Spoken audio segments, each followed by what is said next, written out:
Alors sur ma chaîne, je dénonce essentiellement le harcèlement électromagnétique, les tortures à distance, hein,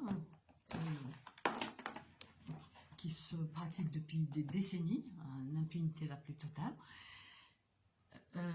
Mais je dénonce également le gangstalking. Le gangstalking, c'est toutes sortes de violences d'ordre psychologique, notamment les intrusions à domicile, les intrusions dans la voiture, dans toutes les affaires de la cible.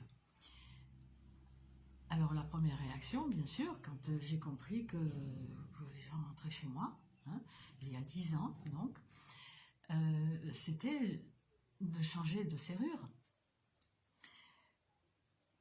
Et je vais vous dire donc comment ça s'est passé et qu'est-ce qui s'est passé après. Voilà, alors oui, comment je m'étais aperçue que les gens rentraient, probablement parce qu'il y avait des petits trucs bizarres. C'est ça justement la signature, hein, un côté absurde. Par exemple, j'avais un petit pot pourri avec des pétales encore bien odorants. C'était là à peu près, à ce niveau-là. Bon, c'était arrangé un peu autrement. Donc c'était à peu près à 1 mètre et hein, le pot.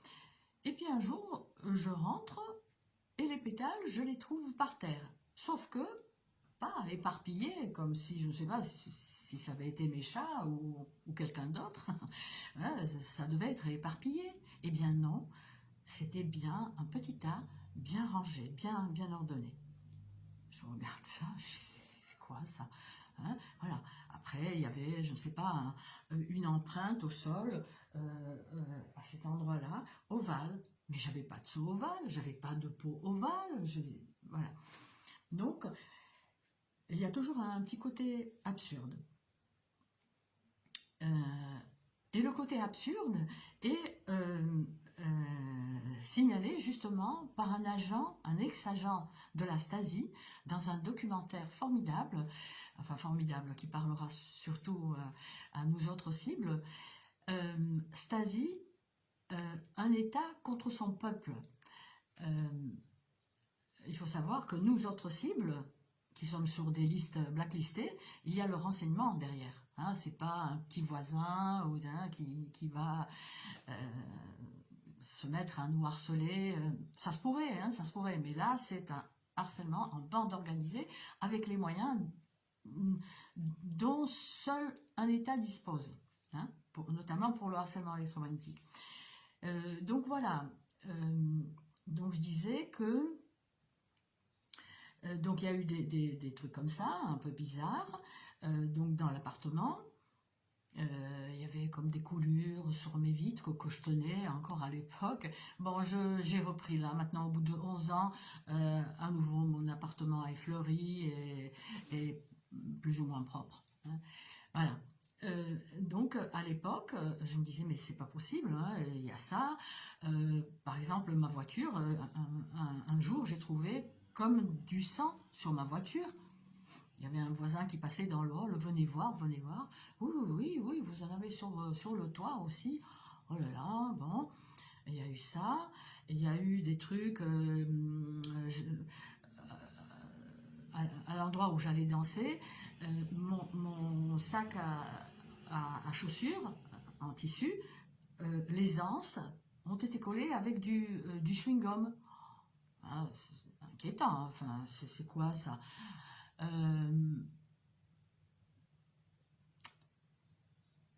Ouais, je pense au film Parrain, au sort du baiser traître qu'ils font les mafieux. Enfin bref, j'y avais pensé à l'époque aussi, hein. Donc voilà, c'était flippant, c'était flippant. Dans mes chaussures, le sac à chaussures donc de danse, mes chaussures, je les tenais dans le coffre. Puis un jour, je trouve dans une chaussure un petit papier comme ça, plié, un accordéon, avec de là comme enfin du marron quoi, hein, bon, hein, voilà. Donc il y avait ça. Donc voilà, ma réaction était bon déjà pour l'appartement. Je change de serrure. Et d'ailleurs, j'y pense maintenant, je crois que j'ai changé aussi euh, les clés de la Honda. Je ne savais pas encore à l'époque que c'était inutile, hein, que c'est un harcèlement, un réseau énorme et que des institutions vénérables, hein, participent. Pas par la totalité, mais hein, qui s'y trouvera toujours une crapule qui participera à pourrir la vie à la cible. Donc voilà, donc je change de serrure,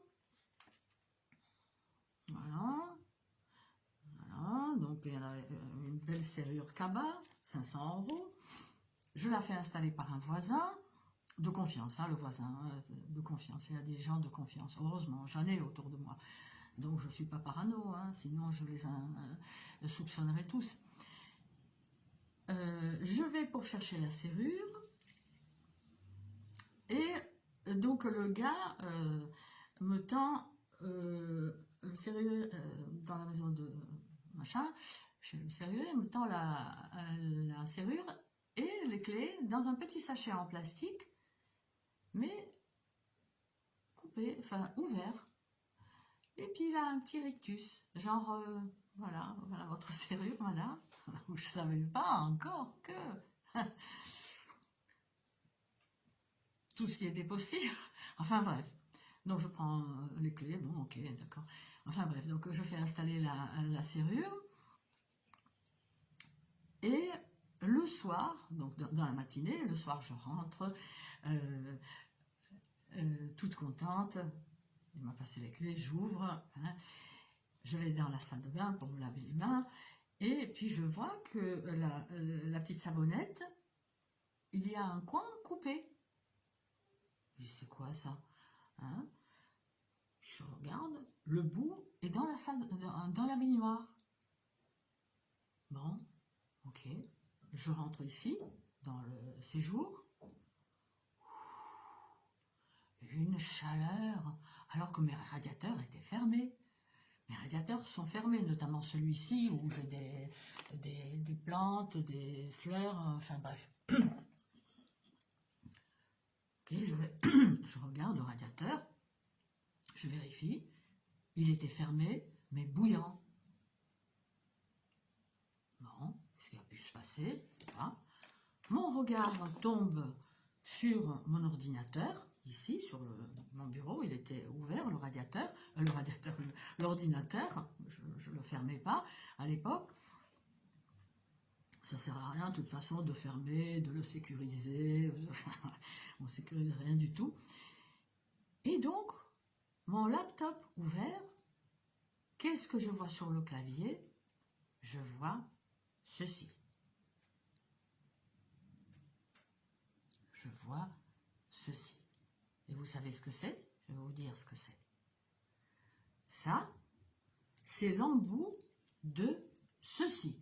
Vous savez ce que c'est? C'est un petit plumeau à 1 € que j'avais acheté pour nettoyer mon radiateur.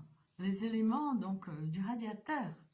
Donc ils sont allés chercher ça dans mon cagibi là à côté de la porte d'entrée.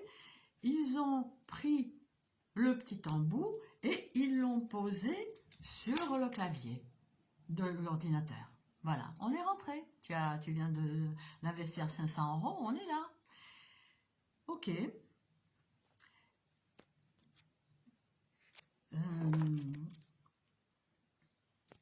Pardon. Oui, il a fallu changer de serrure une autre fois en 2017. 2017, lorsque mes serrures ont été collées, je les ai trouvées collées à 22h30, c'était donc en 2017. Le réseau voulait peut-être voir ma réaction. Ben, ils ont été servis. 22h30, tout le monde était au courant, hein, tout l'immeuble de 15 étages était au courant, hein, parce que j'ai poussé une gueulante. Voilà, voilà. C'est chacun son tour, hein, je dirais. Hein. J'inviterai les cibles, c'est vrai, à dénoncer ces petits trucs qui ont l'air un peu bizarres, peut-être. dénoncer comme ça sur les réseaux parce que ça sert à rien d'aller voir la police. Et d'ailleurs, je pense à Cara, une cible récente, euh, qui est allée à la police avec. Il en parle, hein, c'est pour ça que j'en parle, je me permets d'en parler. Il en parle dans une de ses vidéos. Et il est allé à la police avec un enregistrement d'un harcèlement sonore, lui, il subit. Et le policier de lui dire, mais c'est vous qui avez fait ça. Bon. Alors Barbouze, on a autre chose à faire. On a autre chose à faire. Hein, déjà, c'est vrai, ça me prend le chou hein, de faire ces vidéos. Ça prend du temps. J'ai autre chose à faire. On a autre chose à faire. Là, toutes les cibles. D'accord? On a notre vie. Et attention à ce que tu fais, à Barbouze, en uniforme. Hein, c'est participer à une criminalité, puisqu'il s'agit, dans notre cas, d'un harcèlement en bande organisée. Donc, une criminalité, en bonne et due forme. Je ne vais pas couper ma vidéo.